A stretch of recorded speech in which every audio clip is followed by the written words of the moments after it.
Kim Yasin suresini bilse, Yasin suresini okusa, alhamdulillah, bardық bir günde қажеті бітеді аныңға. Ешқандай проблемасы жоқ.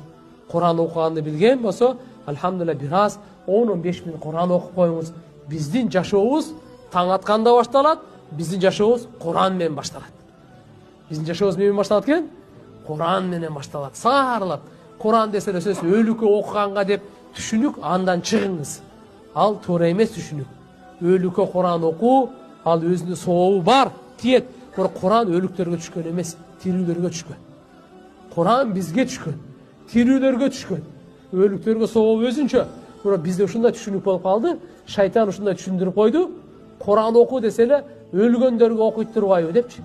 Ай, Құран оқыған мұсылманды Құран оқыған түні болуыш керек. Құран оқыған күндізі болуыш керек. Пайғамбарымыз кана хулуқуху ал-Құран, пайғамбарымыздың